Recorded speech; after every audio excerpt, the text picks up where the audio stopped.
Taylor, I want to be honest to start this conversation. Every race, and you know this about me, every race that you do, I pick you to win. I always say that I think you're the best triathlete on the planet, male or female. So I say that every chance I get. But today I picked Julie Duron to win because I thought you'd had a long season. I thought Julie had done less racing. I thought the heat was potentially brutal at the end of a long season. And today you proved me completely wrong. I didn't think you were going to have a bad day. I just thought maybe you would get caught late in the run. And yeah, you proved me wrong. It was probably, in my opinion, the grittiest, toughest performance I've ever seen from you. Tell me about the day. Tell me about your mentality. Did you always think that you could win? No. So I just take no offense that you didn't pick me to win. I mean, I wouldn't have picked me to win. I think I mentioned this on the interview. Like, I messaged Dan this morning and I just feel rough. Yeah. Like, I don't know how I'm gonna walk out on that pontoon, let alone race. It has been a long year. And we were here by we, it's not most people here, but I was here in March, so over 8 months ago for WTCS Abu Dhabi. And that was I was ready to race. So it's been holding on to fitness now. Still have 4 more weeks, but yeah, so I'm kind of shocked by that. But the big thing I think was patience, and that's something that is not a strength of mine. So I had to be very patient the whole day and just also listen to how my body was feeling. I had no watt ranges, no paces. It was all heart rate based. And so I just kind of had to stick to my plan. When you came to the Aussie exit and you were one of the only athletes, you were pretty much the only one who looked behind. And you saw Ashley Gentle. It looked like on your second look back, you saw her. What did you think? Well, I wasn't surprised because she had a really good position next to me, and I have a big kick, so I have a really good draft. So if someone can start next to me and get out well, they can get out well. And I'm not really going to fight anyone, and so it's just slot in and you have a free ride. So I was kind of aware of that, but I was like, okay, it's happening. And then, yeah, the swim was kind of frustrating and exhausting, but I was supposed to go at 97% of what I went at Vegas because with the heat, that was a big consideration. You also went ridiculously hard at the start of Vegas in that swim. Oh, well, no, it wasn't hard, it was fast. And there's a very big difference between the two. And so, yeah, I was not punchy at all today. Yeah. It was just kind of a slog that just outlasted everyone. What was your mentality when Ashley Gentle and Julie Duron were in front for the first 10 kilometres on the bike course and 8 kind of kilometres for the bike course, and you caught up to them? Were you in any way panicking? No, I was really frustrated earlier because I put my shoe on and the toe slid down.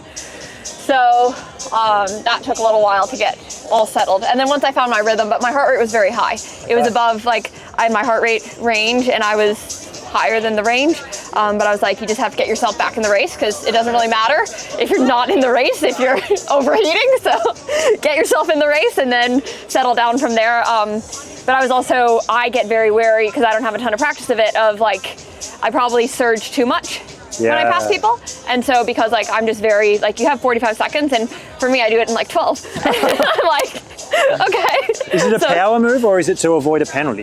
It's to avoid a penalty, and I just I don't want to linger, and I don't want anyone to see me coming and then speed up. So no part of it is to make a statement? No, it's to avoid a penalty. I've always wondered that because you pass people on the bike like runners pass people on the run. And on the run how it's always a move. It's always sit back behind, chill and be like, okay, I've got to make this decisive. You do that on the bike, but it's just to avoid a penalty.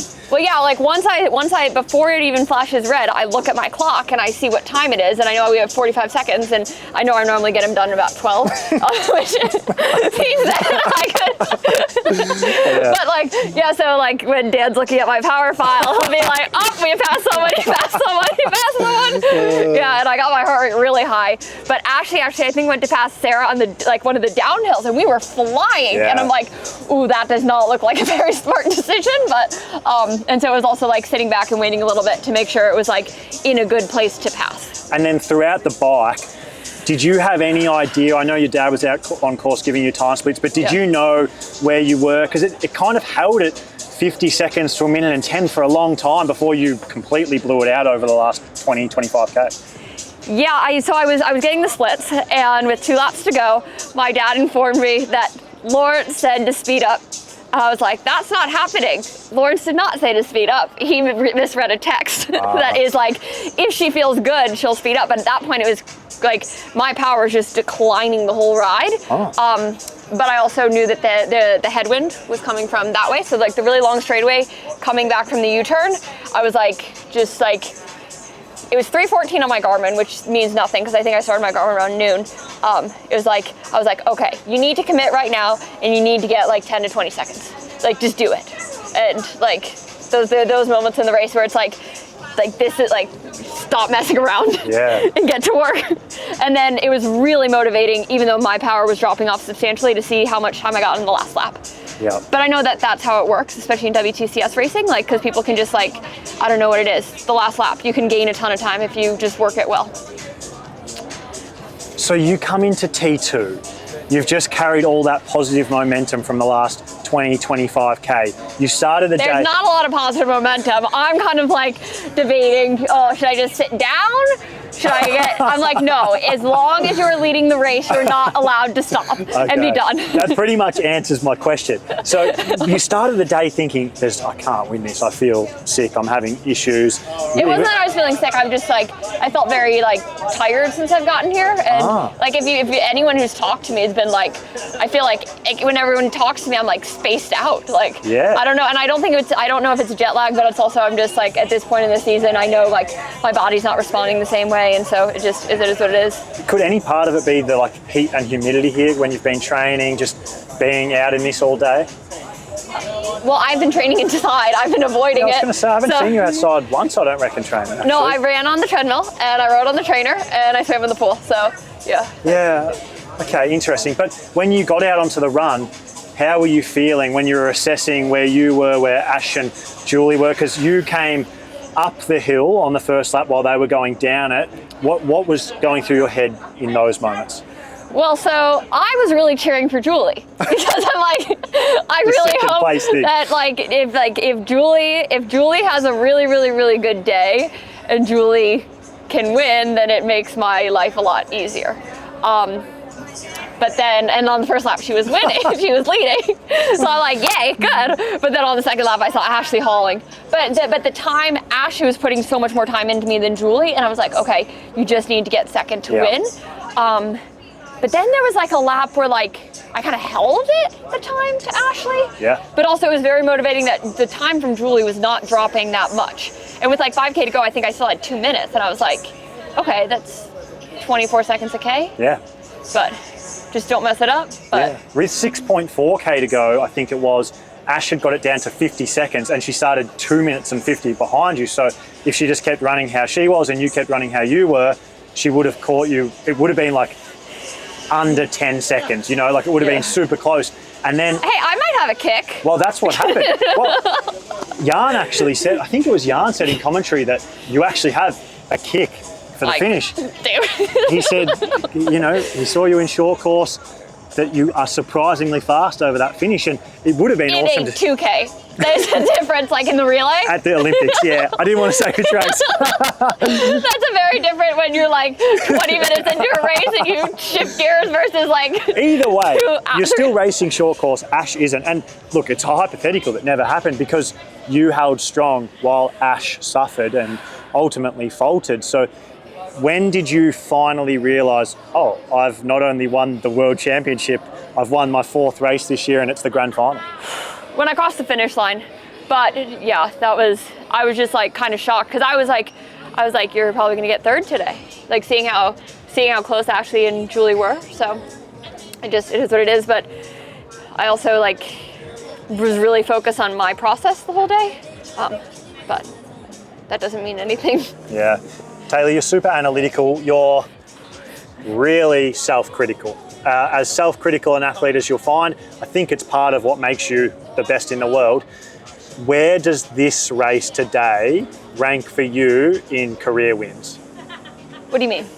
Where is it on your hierarchy of best win you've ever had? Well, I think the ones where you kind of like when you fight for it and when you doubt yourself, and like that swim was just so long. The whole day was so long. So it's like I'm very grateful and I'm very shocked by today. And yeah, I'm still a little bit in shock. Yeah.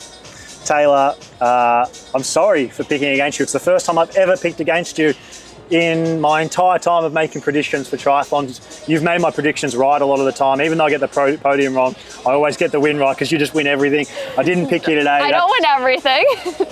I don't pick short course races, long distance races. Today was incredible, and I'll personally never pick against you again because you showed. Oh, please do. I'd prefer that. I mean, like you. I can't. You just showed why you are the champion you are today. Like, it's impossible to pick against you again. You know. No.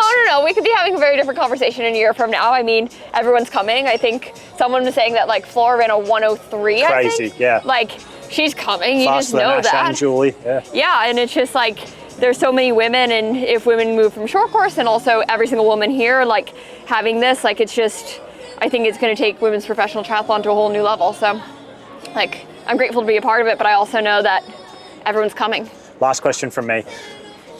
What are you doing to celebrate? Oh, I don't know. Like tonight? Tonight, tomorrow. I know you talked about this not maybe being the end of your season, but are you going to do anything special? Well, I get to on Tuesday. I think I need to change my flight, but I'm flying back to Denver technically, but I think I'm just going to stop on the East Coast of the U.S. and spend Thanksgiving with my family. So that'll be. I'll get to see my dad's here, but my mom and my brother. So yeah. Yeah, Taylor. Hey, well done. It's just been such a pleasure watching you this year, and personally getting to know you this year.